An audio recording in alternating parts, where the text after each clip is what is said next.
Où puis-je acheter un cœur pour ma mère? Nicolas Herrera leva les yeux de son ordinateur portable et vit une petite fille d'accent grave peine 6 ans debout devant lui, ses yeux sombres et sérieux, immobiles. Elle portait une robe rose délavée et tenait quelques billets et pièces froissées dans son petit poing. « Excusez-moi, demanda-t-il, surpris. Ma mère a besoin d'un nouveau cœur, dit la jeune fille, élevant la voix juste assez pour couvrir les murmures de l'hôpital. Le sien ne fonctionne plus bien. Savez-vous où ils en vendent? Il jeta un coup d'œil à l'entrée de l'hôpital général de Mexico. Des dizaines de personnes étaient assises sur des chaises en plastique bleu, mais personne ne semblait remarquer la question pressante de l'enfant. Ma fille, les cœurs ne se vendent pas comme des bonbons au supermarché, répondit-il doucement en fermant son ordinateur portable. Les médecins s'en occupent. Elle fronça les sourcils. Mais les médecins disent qu'il n'y a plus de cœur disponible, et ma mère devient très pâle, comme quand la batterie de ma poupée est à plat. Sa comparaison le frappa en pleine poitrine. Il prit une grande inspiration. Il était venu ici uniquement pour récupérer les papiers d'un projet de financement, c'était censé être une simple course de routine. Pourtant, à cet instant, tout lui parut réel. « Comment t'appelles-tu » demanda-t-il. « Valentina » dit-elle d'une voix douce et ferme. « Et toi, Nicolas » Il hésita. « Où est ta mère maintenant ?»« À l'étage. Elle dort beaucoup. Les infirmières disent qu'elle est fatiguée, mais je pense qu'elle est triste parce qu'elle n'arrive pas à trouver son nouveau cœur. » Valentina s'approcha et posa la main sur son genou. « Tu as l'air important, dit-elle. Tu portes un costume et tu as un ordinateur hors de prix. Tu sais sûrement où ils vendent des vrais cœurs? » Non, ma fille, murmura-t-il, le cœur battant. Ce n'est pas si simple. S'il vous plaît, insista-t-elle en ouvrant le poing pour lui montrer 4 billets de 100 pesos froissés. J'ai de l'argent, 400 pesos. Ma grand-mère me l'a donné en cas d'urgence. C'est une urgence, non? Nicolas sentit un nœud se nouer dans son estomac. La confiance inébranlable de la jeune fille en lui, comme s'il détenait la solution impossible, le faisait se sentir indigne et responsable. « Valentina, où est ton père » demanda-t-il doucement.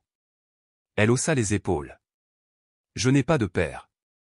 Juste ma mère et ma grand-mère, mais grand-mère a dû rester à Puebla pour s'occuper de mon oncle malade. Alors je suis seul ici. »« Seul » répéta-t-il, alarmé. « Je sais prendre le métro et acheter à manger. Je ne suis plus un bébé. » Il n'avait pas de mots. Une fillette de 6 ans errant seule dans la ville pour acheter un nouveau cœur à sa mère avec 400 pesos, cette image était terrifiante. « Écoutez, monsieur Nicolas, supplia-t-elle, voulez-vous m'aider ou non? Sinon, je devrais trouver quelqu'un d'autre. » Elle se dirigea vers l'ascenseur, son sac d'argent à la main. Sans réfléchir, Nicolas se leva et la suivit. Quelque chose dans la détermination farouche de Valentina le captivait. Ils prirent l'ascenseur silencieux jusqu'au 5e étage. Valentina arpenta les couloirs comme si c'était chez elle, saluant les infirmières qui la connaissaient déjà par son nom. À la porte de l'unité de soins intensifs adultes, elle s'arrêta. « Voilà ma mère » dit-elle en désignant le lit numéro 3 à travers la vitre. Nicolas jeta un coup d'œil à l'intérieur et se figea. La femme dans le lit était plus mince, reliée à des tubes, mais il la reconnut immédiatement. C'était Lucia Rivera, la même Lucia qui avait disparu de sa compagnie des années auparavant sans explication. « Ta mère s'appelle Lucia » demanda-t-il d'une voix brisée. Valentina hocha la tête. « Oui, elle la connaît. » Nicolas sentit son monde tourner. Son regard oscillait entre les traits de Valentina au son nez, ses yeux sombres, la façon dont elle fronçait les sourcils lorsqu'elle se concentrait et le visage pâle de Lucia sur son lit d'hôpital. « Monsieur, vous allez bien » demanda Valentina, l'inquiétude dans la voix. Il parvint à esquisser un faible sourire. « Oui. Oui, je vais bien. » Puis il murmura, « Quel âge as-tu exactement ?»« 6 ans. J'aurai 7 ans en octobre. » Il calcula mentalement, 7 ans depuis le départ de Lucia, 6 ans depuis le départ de Valentina. Les chiffres s'alignèrent d'une manière qui le terrifia. « Ta mère ne t'a jamais parlé de ton père » s'aventura-t-il. La petite bouche de Valentina s'abaissa légèrement. « Parfois, elle dit qu'il était très occupé et qu'il avait des choses plus importantes à faire que de s'occuper de nous. » Ces paroles le blessèrent comme un couteau. Il s'appuya contre le mur, peinant à assimiler la révélation. « Monsieur Nicolas, allez-vous vraiment m'aider à offrir un nouveau cœur à ma mère ?» Il regarda la petite fille déterminée sa possible fille et la femme dont il avait autrefois pris soin. Finalement, il hocha la tête. Je vais t'aider. Pour la première fois depuis des années, Nicolas Herrera n'avait aucune idée de la promesse qu'il venait de faire. Cette nuit-là, il n'arrivait pas à dormir. Il resta assis dans son bureau jusqu'à 3 heures du matin, fouillant dans de vieux dossiers à la recherche de la moindre trace de Lucia Rivera. Elle avait été embauchée comme secrétaire intérimaire en mars 2018 et était partie en juillet où son dossier mentionnait une démission volontaire, mais Nicolas s'en souvenait différemment. Laetitia, sa secrétaire permanente, lui avait dit que Lucia n'était pas revenue un seul week-end, et malgré ses projets d'expansion surchargés, il n'avait jamais demandé pourquoi. Maintenant, en regardant la photo de Lucia dans le dossier personnel, des souvenirs lui revenaient, une femme intelligente et efficace qui avait attiré son attention la première fois qu'ils avaient travaillé sur un projet de nuit. Il se souvenait de la dernière semaine de juillet, de ses regards nerveux, de ses tentatives de lui parler, chacune interrompue par une tâche, plus urgente. Ses pensées furent brisées par la sonnerie du téléphone du bureau. « Monsieur Herrera, je m'appelle Valentina. Vous vous souvenez de moi ?» Il se redressa. Il était 8 heures du matin. « Valentina, » souffla-t-il. « Comment as-tu eu mon numéro ?» Infirmière Patricia, expliqua-t-elle d'un ton neutre. Elle connaît des gens importants à l'hôpital. Je lui ai dit que vous m'aideriez avec le cœur de ma mère. Où es-tu en ce moment ? À la cafétéria.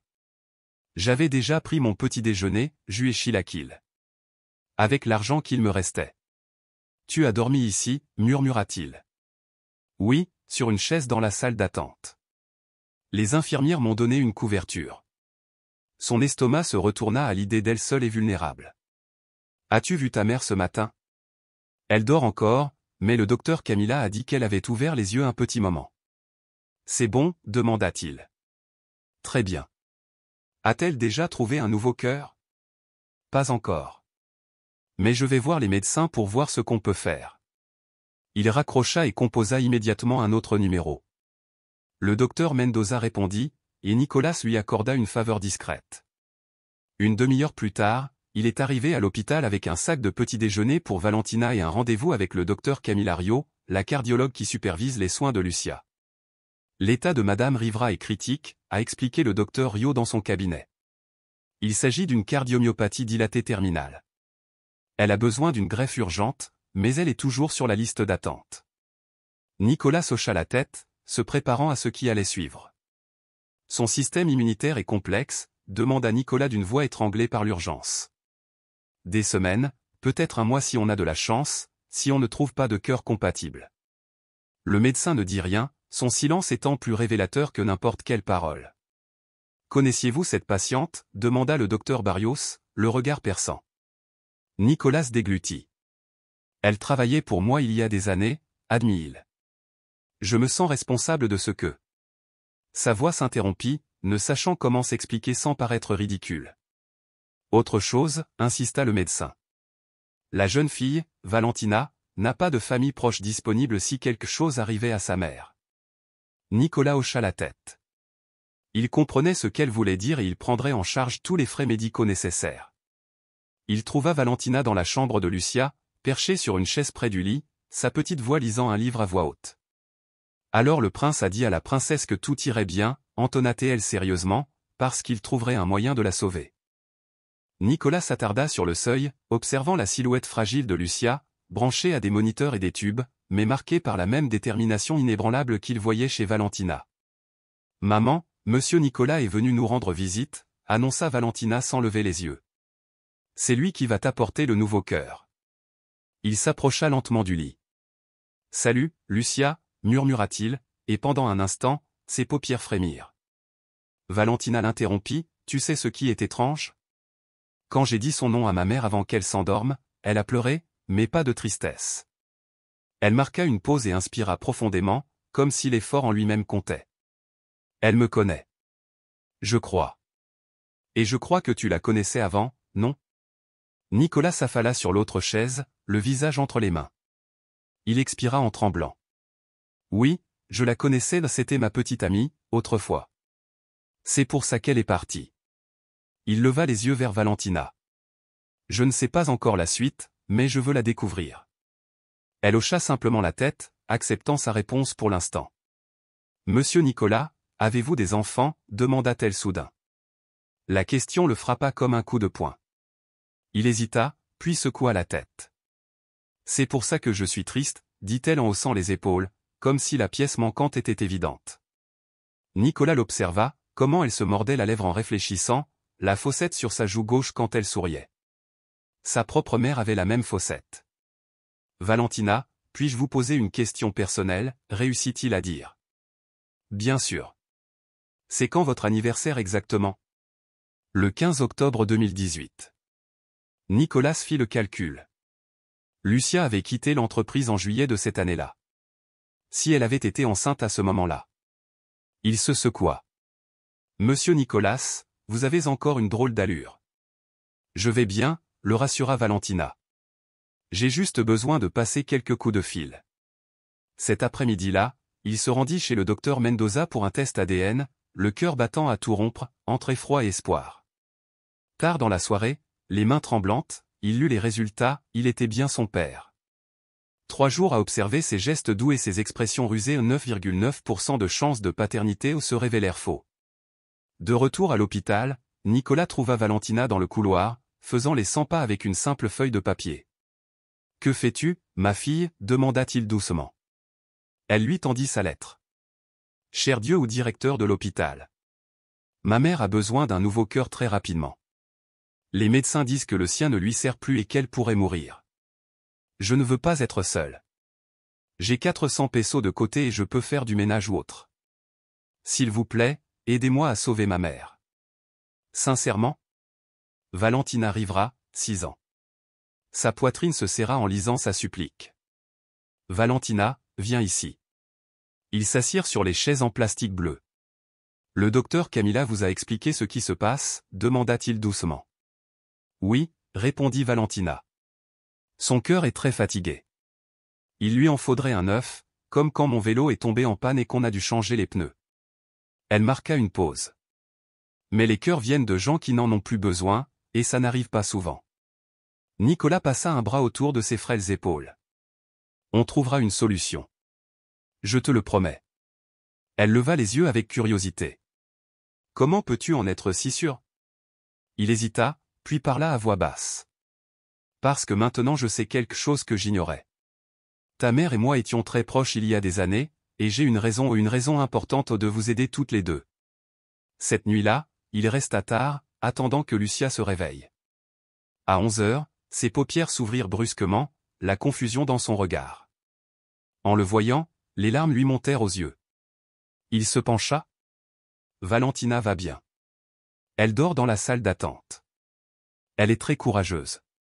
Lucia lui serra la main. Il continua doucement, je crois savoir ce que tu veux dire. Ses yeux s'écarquillèrent. C'est ma fille, n'est-ce pas? Une larme coula sur sa joue et elle hocha la tête. Épuisée, elle désigna faiblement la table de nuit où reposait un petit sac. À l'intérieur, il trouva un vieux portefeuille, des photos de Valentina et une enveloppe jaunie scellée de la main de Lucia. Il déplia la lettre datée du 20 juillet 2018. Nicolas, j'ai essayé de te parler plusieurs fois cette semaine, mais tu es toujours occupé. Ta secrétaire te dit de ne pas t'embêter avec des choses personnelles, mais c'est important. Je suis enceinte, c'est de toi, je sais. Nicolas se tenait dans la chambre d'hôpital sombre, le poids du passé confirmant enfin la promesse de leur avenir. On n'avait pas prévu ça, mais c'est arrivé. Je ne te demande pas en mariage, je pensais juste que tu avais le droit de savoir. Si tu veux faire partie de la vie de ce bébé, contacte-moi. Sinon, je comprendrai, mais il fallait que je te le dise. Lucia Nicolas lut la lettre 3 fois. Il se souvenait parfaitement de cette semaine. Il était en train de conclure une affaire importante, et Laetitia, sa secrétaire, lui avait dit que Lucia insistait beaucoup et qu'il avait des choses plus importantes à faire. Laetitia intercepta la lettre et l'empêcha d'en savoir plus sur sa propre fille. Une fureur sans précédent envahit Nicolas, accompagnée d'une profonde tristesse. Il avait perdu 6 ans de la vie de Valentina aux 6 années durant lesquelles Lucia avait élevé seule leur fille, le haïssant probablement de les avoir ignorés tous les deux. Il regarda vers le lit où reposait Lucia, la respiration irrégulière et laborieuse, son moniteur cardiaque affichant un rythme irrégulier. « Je vais vous sauver » murmura-t-il. vous deux, je vous le jure. Il quitta la pièce avec une détermination qu'il n'avait pas ressentie depuis des années. Des appels à passer, des faveurs à obtenir et une secrétaire avec qui régler ses comptes, pour la première fois de sa vie, Nicolas Herrera allait se battre pour quelque chose de plus important que l'argent. Il allait se battre pour sa famille. Où est Laetitia? Nicolas fit irruption dans son bureau à 7 heures du matin, les yeux rougis par le manque de sommeil, la lettre de Lucia froissée dans son poing. « Bonjour, monsieur Herrera », dit Laetitia en levant les yeux de son ordinateur avec un sourire professionnel. Elle était arrivée tôt aujourd'hui. « J'ai besoin de vous parler tout de suite. » Bien sûr, dit-il en fermant la porte vitrée et en posant la lettre sur son bureau. Reconnaissez-vous cela? Laetitia s'approcha et jeta un coup d'œil au papier. Son expression changea instantanément. Je ne sais pas de quoi vous parlez. Lucia Rivera, juillet 2018? Une lettre qui ne m'est jamais parvenue, monsieur Herrera. Non, ne me mens pas, cria Nicolas en frappant du poing sur le bureau. Cette femme est en train de mourir à l'hôpital. Ma fille vit seule, essayant de sauver sa mère avec 400 pesos. As-tu une idée de ce que tu as causé? Laetitia resta silencieuse un long moment avant que sa voix ne surgisse, dénuée de toute douceur professionnelle. Ma fille, il s'avère que c'est ta fille. Bien sûr que je savais qu'elle était enceinte. Elle venait ici tous les matins, nauséeuse, pour te demander de lui parler d'une affaire personnelle urgente. Pourquoi ne m'as-tu rien dit? Laetitia se redressa sur sa chaise, une posture de défi. Parce que tu avais des choses plus importantes à faire. Tu étais en train de conclure cet accord avec les Japonais, tu ne voulais pas laisser une secrétaire temporaire te distraire avec tes problèmes. Tes problèmes étaient mon fils. Que étais-je censé faire? Demanda Nicolas. Tout laisser tomber pour jouer à la maison avec un employé? S'il vous plaît, monsieur Herrera, nous savons tous les deux quel genre d'homme vous êtes. Nicolas avait l'impression d'avoir reçu une gifle. Quel genre d'homme me prends-tu? Le type qui couche avec ses employés et les oublie? Le type qui fait passer le travail avant tout? Non, je ne suis pas cet homme-là. J'ai travaillé pour vous pendant 10 ans, rétorqua Laetitia. Je vous ai vu avec d'autres secrétaires, des clients, des partenaires commerciaux ou tous de simples passagers. Pourquoi Lucia serait-elle différente? Sérieusement, pourquoi ne l'as-tu pas cherchée quand elle a arrêté de venir? Pourquoi ne t'es-tu pas renseigné sur elle? Nicolas n'avait pas de réponse. Laetitia avait en partie raison. Il avait accepté l'excuse de l'irresponsabilité et avait continué sa vie.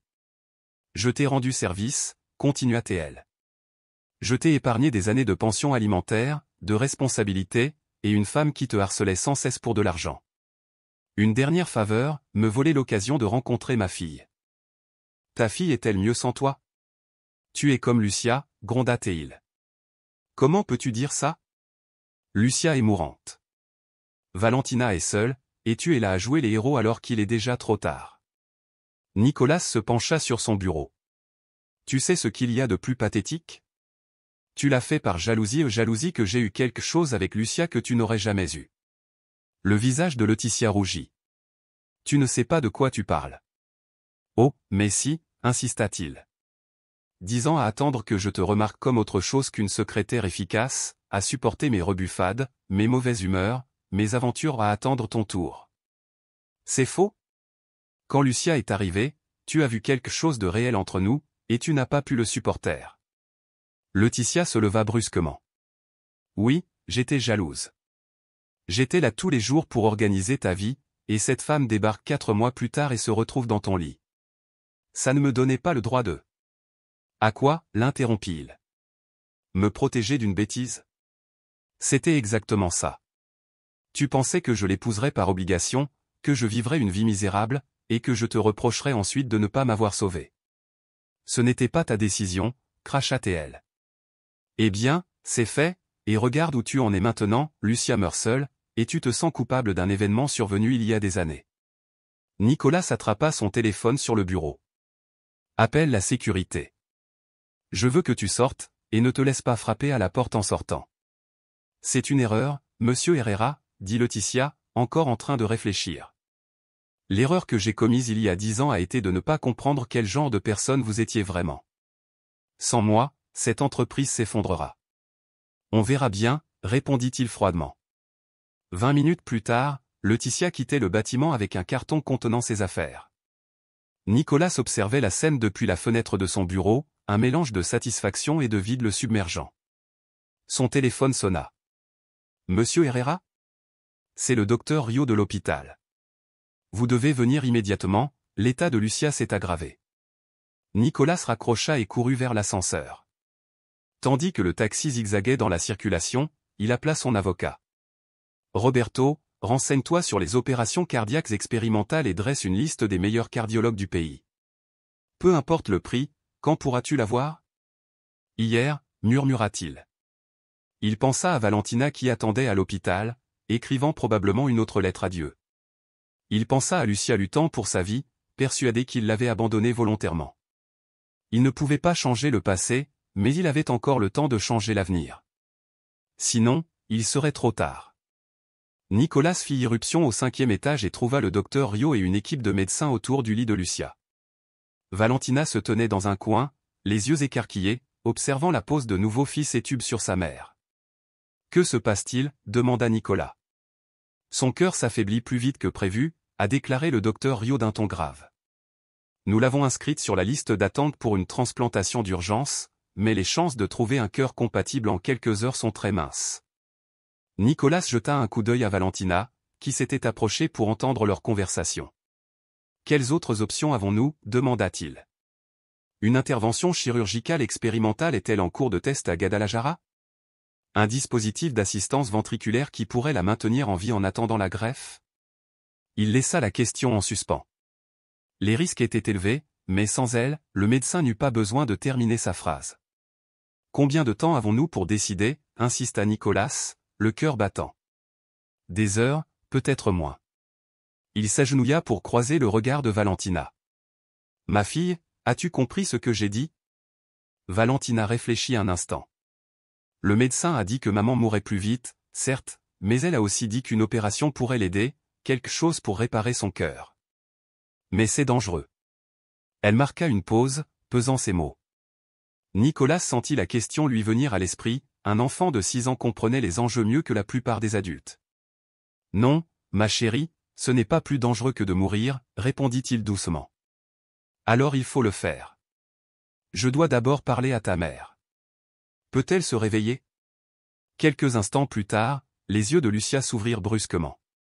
Elle était pâle mais consciente, son respirateur retiré brièvement pour pouvoir parler, même si sa voix n'était qu'un murmure.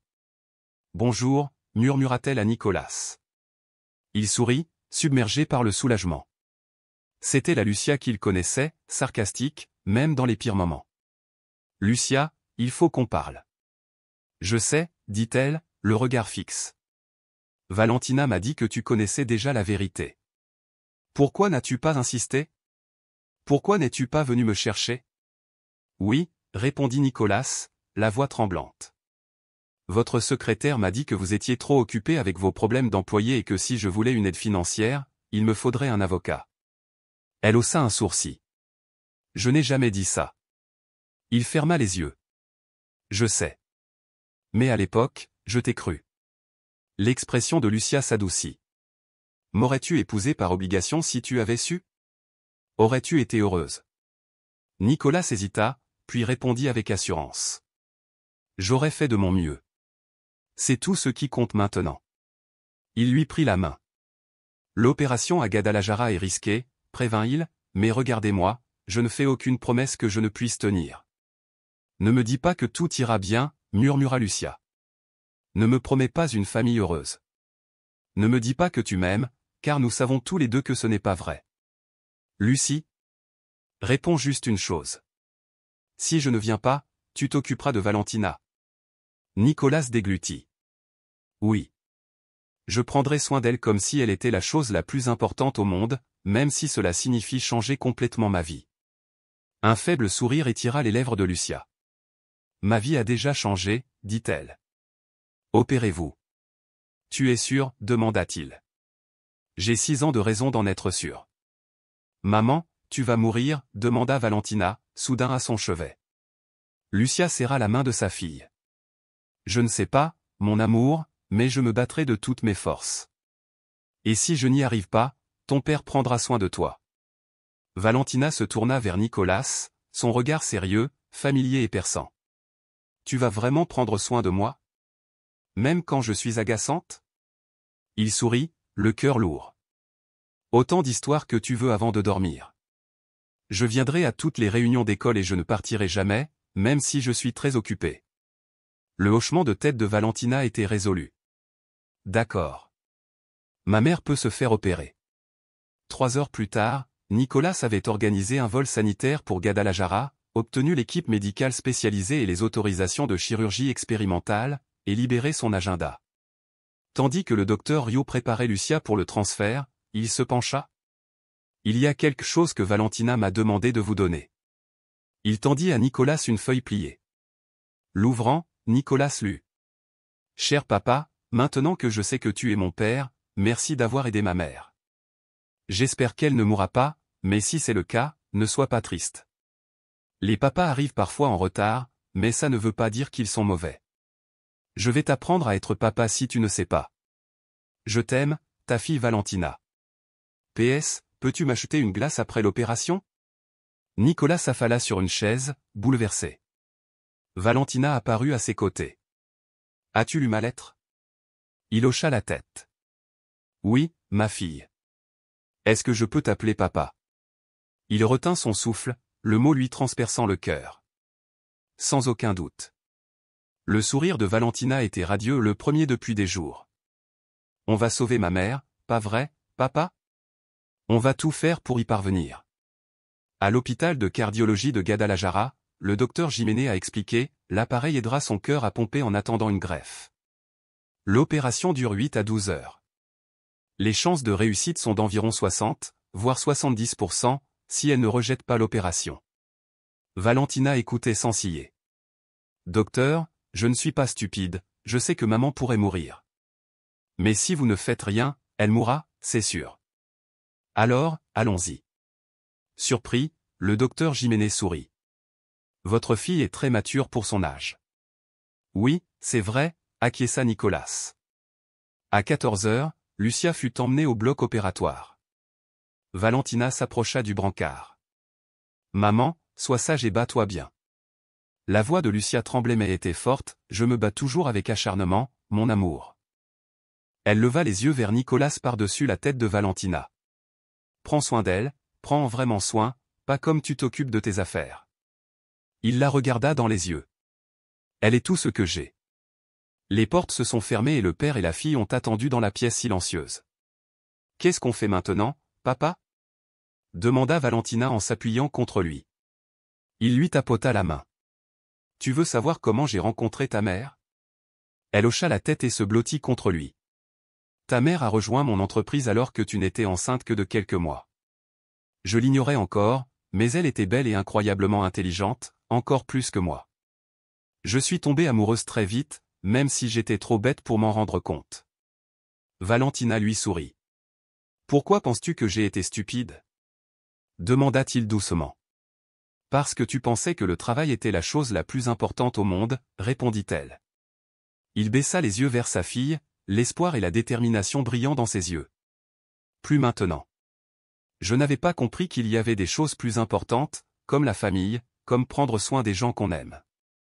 Valentina resta silencieuse un instant puis demanda, « Est-ce que tu m'aimes » La question prit Nicolas au dépourvu. Il regarda la petite fille apparue dans sa vie une semaine plus tôt, celle qui partageait son regard et sa détermination, celle qui vivait seule, essayant de sauver sa mère. « Oui, dit-il doucement. Je t'aime, même si tu me connais à peine. Je te connais depuis toujours, sauf que je ne m'en rendais compte qu'à présent. » C'est gentil, murmura Valentina en s'endormant, se blottissant contre son épaule. Les heures passèrent lentement. Nicolas resta parfaitement immobile pour ne pas la réveiller, de temps à autre, une infirmière sortait du bloc opératoire, et il la regardait avec espoir, pour ensuite la voir secouer la tête tandis qu'elle passait précipitamment, s'occupant d'autres patients. À 20 heures ce soir-là, Valentina se réveilla en sursaut. « Ma mère est déjà partie » demanda-t-elle en clignant des yeux. « Ma fille, j'ai faim. Allons manger quelque chose. » Ils trouvèrent la cafétéria au rez-de-chaussée de l'hôpital. Valentina commanda des quesadillas et du jus d'orange, Nicolas n'avait pas faim, mais il demanda un café. « Papa, Puis-je te demander quelque chose, dit-elle entre deux gorgées. Tout ce que vous voulez. Avez-vous déjà voulu avoir des enfants? Nicolas marqua une pause. Je n'y avais jamais vraiment pensé, j'étais toujours tellement occupé par mon travail. Et maintenant? Valentina haussa les épaules. Je crois que j'ai perdu mon temps. La gorge de Nicolas se serra. Pendant toutes ces années, tu n'as pas perdu ton temps. Tu m'attendais. La sagesse de cet enfant de 6 ans continuait de le surprendre. Sais-tu ce que j'aime le plus chez toi? Demanda-t-il. Quoi? Tu dis exactement ce que tu penses. Ma mère dit que parfois ça te met dans le pétrin, mais ça permet aussi aux gens de voir qui tu es vraiment. De retour dans la salle d'attente, il était 10 heures, et toujours aucune nouvelle du bloc opératoire. Valentina se rendormit, cette fois allongée sur 3 chaises, la tête posée sur les jambes de Nicolas. À 11h30, le docteur Jiménez est apparu, son masque chirurgical pendu au cou. Il semblait épuisé, mais souriait en s'approchant. Nicolas secoua doucement Valentina pour la réveiller. « Ma fille, le médecin est-il déjà parti? »« Comment va ma mère ?» murmura Valentina avant de reprendre conscience. « L'opération a été un succès, » a déclaré le docteur Jiménez. L'appareil fonctionne correctement et son cœur réagit bien. Les yeux de Valentina s'écarquillèrent. « Ça veut dire qu'elle va guérir? Est-ce que ça veut dire qu'elle va vivre? Insista-t-elle. Il faudra attendre une greffe, a expliqué le médecin, mais cela nous laisse du temps. Peut-être des mois, voire plus d'1 an, si tout va bien. Pour la première fois depuis des jours, Nicolas sentit qu'il pouvait respirer. Valentina bondit et le serra dans ses bras. On a réussi, papa. On a sauvé ma mère. Il y a encore un long chemin à parcourir, ma fille, dit-il en lui repoussant les cheveux en arrière. Mais elle ne mourra pas demain. Non, répéta Valentina en souriant. Quand pourrons-nous la voir? Demanda-t-elle. Dans quelques heures, une fois qu'elle se réveillera de l'anesthésie, a répondu le docteur Jiménez. Cette nuit-là, Nicolas et Valentina dormirent sur les chaises longues de l'hôpital. Il la recouvrit de son sac de couchage et resta éveillé, regardant sa poitrine se soulever et s'abaisser. Pour la première fois depuis des années, il ne pensait plus au travail ni aux affaires, seulement à cette petite fille et à cette femme qui luttait pour sa vie juste un étage au-dessus. Il réalisa qu'il avait trouvé ce qu'il avait cherché toute sa vie sans même le savoir, une famille. 3 semaines plus tard, Lucia était assise au bord de son lit d'hôpital, essoufflée. Bien que l'appareil qu'elle portait à la poitrine fonctionnait parfaitement, sa convalescence fut plus lente que prévu. Les médecins ont dit que c'était normal, lui rappela Nicolas, assis près de la fenêtre. Ton corps a besoin de temps pour s'adapter. Mon corps a besoin d'un cœur qui fonctionne, pas d'un appareil en métal, répondit-elle d'une voix tremblante. Soudain, Valentina fit irruption, un sac en papier à la main. Maman, je t'ai apporté des gelées de fraises de la cafétéria. Tu les aimes? Lucia sourit et tendit la main. Merci, mon amour. Viens ici. Valentina grimpa dans son lit, prudente avec les fils. Tu te sens mieux? Demanda-t-elle. Un peu mieux chaque jour, a déclaré Lucia. Le kinésithérapeute dit que je dois marcher davantage. Je peux venir avec toi, proposa Valentina en repliant les jambes. Mais d'abord, laisse-moi manger ma confiture. Nicolas les observait tous les deux, le cœur rempli. En 3 semaines, il avait complètement réorganisé sa vie, son jeune frère dirigeait l'entreprise et, chaque matin, il emménageait dans un hôtel voisin. Il partageait le petit déjeuner avec Valentina à la cafétéria, rendait visite à Lucia, puis emmenait Valentina à l'école temporaire de l'hôpital pour les enfants de patients hospitalisés. « Papa, tu viens te promener avec nous ?» demanda Valentina. « Si ta mère le veut. » Lucia le regarda d'un regard doux. Bien qu'ils aient longuement parlé de médicaments, de programmes de thérapie et d'assurance, ils n'avaient jamais évoqué ce qui s'était passé entre eux, ni ce qui pourrait se passer ensuite. « Ce n'est pas grave, dit Lucia, mais allons-y doucement. » Ils entrèrent tous les 3 dans le jardin. Lucia avançait lentement, s'appuyant sur une canne, et s'arrêtait tous les 2 ou 3 pas pour reprendre son souffle. Valentina trottait à ses côtés, discutant de ses nouveaux amis. « Tu sais ce que le professeur m'a demandé aujourd'hui ?» demanda Valentina. « C'était toi et moi. Papa, tu devais te marier en sortant de l'hôpital. » Lucia se figea. « Et que lui as-tu dit ?» demanda-t-elle à Valentina. « J'ai dit que je ne savais pas, mais j'aimerais bien le savoir, car alors nous pourrions tous vivre ensemble dans une grande maison. Un nœud se forma dans l'estomac de Nicolas. Ils avaient délibérément évité ce sujet pendant des semaines. Valentina, les choses ne sont pas toujours aussi faciles, dit doucement Lucia. Pourquoi pas? Parce que les adultes ont des problèmes complexes. Comme quoi, insista Valentina. Lucia jeta un coup d'œil à Nicolas, qui haussa les épaules, impuissant. Parfois, deux personnes s'aiment mais ne peuvent pas vivre ensemble, expliqua enfin Lucia. Valentina fronça les sourcils. C'est oui ou non? Lucia s'assit sur un banc, Nicolas s'installa à côté d'elle, Valentina entre eux. Ton père et moi, on s'aimait beaucoup il y a des années, commença Lucia. Mais les choses se sont compliquées, car il ne savait même pas que j'existais. Exactement, dit Valentina.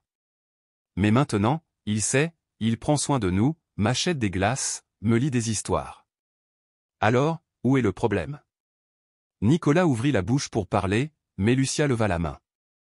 Ne lui fais pas d'illusions, lui dit-elle dans un murmure.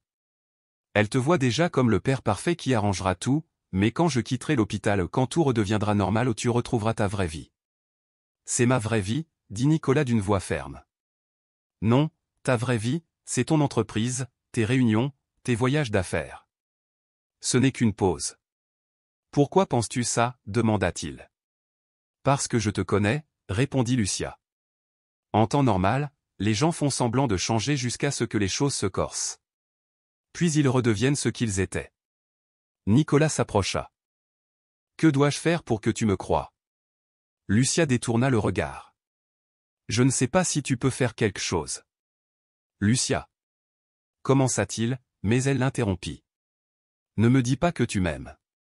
Ne me promets pas que tout sera différent. Reste, si tu veux vraiment changer. Reste quand c'est ennuyeux, quand c'est difficile, quand Valentina pique des colères, que je suis de mauvaise humeur et que la vie est compliquée. Si tu restes, alors peut-être qu'on aura une chance. Valentina revint avec une bouteille d'eau à la main. Ils en ont assez de parler de choses d'adultes. Nicolas sourit.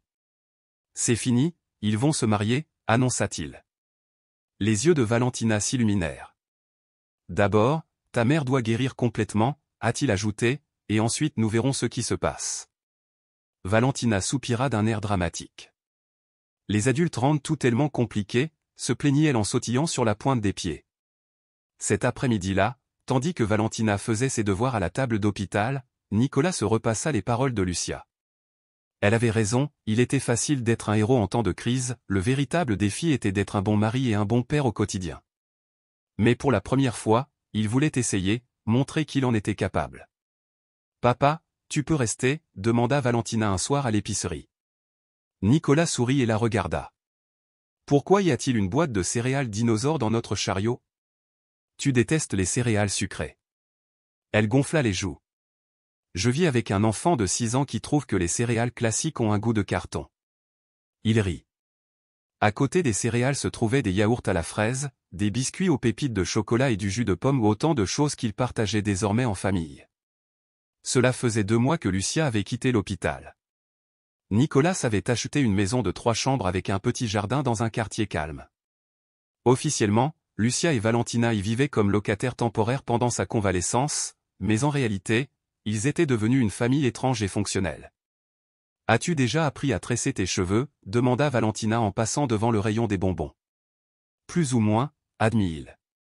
C'était de travers hier, mais ta mère dit que je vais mieux. » C'est vrai, acquiesça Valentina. Nicolas sourit intérieurement. Les premiers jours avaient été un désastre, il avait même essayé d'engager une baby-sitter, mais Valentina avait tellement pleuré qu'il avait dû la renvoyer. « Je veux que tu prennes soin de moi », avait-elle dit. Les vrais parents n'embauchent pas d'autres personnes pour s'occuper de leurs enfants. Il avait donc appris à préparer des petits déjeuners qui allaient au-delà du café et du pain grillé, à vérifier les mathématiques de première année, à lire des histoires avec différentes voix, à s'attaquer courageusement au tressage des cheveux, même si cela donnait toujours l'impression qu'il s'était battu avec un mixeur. « On peut avoir une glace » intervint Valentina. « On n'a pas fini le petit déjeuner. »« La glace, c'est pour après le déjeuner » a-t-il taquiné. Planification stratégique, où as-tu appris cette expression, gloussa-t-elle. Toi, dit-il avec un sérieux fin. À leur arrivée, Lucia était dans le jardin, arrosant les plantes achetées la semaine précédente. Ses joues étaient à nouveau roses et elle pouvait marcher sans s'arrêter. « Comment s'est passée ta course ?» demanda-t-elle. « Papa, laisse-moi aller chercher des céréales dinosaures » cria Valentina en bondissant dans la cuisine. Lucia haussa un sourcil et Nicolas croisa son regard. Dans ce regard, il sentit une lueur d'espoir, peut-être, cette fois, la famille serait-elle éternelle. Je ne pouvais pas lui dire qu'elle ne m'avait pas fait une présentation complète sur l'importance nutritionnelle des dinosaures au petit déjeuner. Elle te manipule, me suis-je dit, et ça marche. Lucia sourit alors, un sourire sincère, loin du masque fragile qu'elle portait les premiers jours après sa sortie de l'hôpital. « Tu sais ce qui est bizarre ?» demanda-t-elle. « Qu'est-ce qui te met à l'aise ?»« Ça, fait quoi ?»« Être papa. Être normal. » Nicolas s'affala dans un fauteuil de jardin. « Je ne me sens pas normal. J'ai l'impression de jouer dans une pièce de théâtre, et à tout moment, quelqu'un va se rendre compte que je ne connais pas mon rôle. »« Mais tu t'en sors bien, » insista Lucia. « Tu crois que Valentina t'adore ? On ne peut pas faire semblant. » La question lui échappa avant qu'elle puisse s'en empêcher. Lucia resta silencieuse un instant, son regard se posant sur une plante assoiffée. « Je pense que tu es différente d'avant, » dit-elle finalement. Différente, plus présente. Avant, quand tu parlais, tu avais l'impression que ton esprit était ailleurs. Maintenant, tu écoutes vraiment. J'ai eu de bons professeurs, répondit-il doucement. Toi et Valentina m'avez appris qu'il y a des choses plus importantes que le travail. Elle posa le tuyau et le rejoignit sur la chaise. Nicolas, j'ai quelque chose à te dire. Son front se plissa. De quoi ai-je peur ? Quoi ? De m'habituer à ça, de croire que ça peut durer. De voir Valentina s'habituer à toi au point que si tu pars, elle me brisera le cœur. Je ne vais pas partir. Tu dis ça maintenant, mais ça fait 2 mois que tu n'as pas passé plus de quelques heures au bureau. Ton ancienne vie ne te manque-t-elle pas ? Il marqua une pause. Certaines choses me manquent. Conclure un gros contrat, c'était incroyable, mais seulement quelques jours, avant d'en avoir besoin d'un autre. Voyager, c'était amusant, mais toujours ? Sa voix s'éteignit. Tu penses déjà à y retourner, lança Lucia. Je n'ai pas fini. Il prit une inspiration. Toutes ces choses qui me manquent ne sont que des frissons passagers. On conclut un marché et on en a besoin d'un autre. On rentre d'un voyage dans un appartement vide. Et gérer son emploi du temps ne sert à rien si on n'a personne avec qui passer du temps. Lucia ne dit rien, le regardant. Il fit un signe de tête vers la maison où Valentina chantait en rangeant les courses. C'est agréable chaque jour.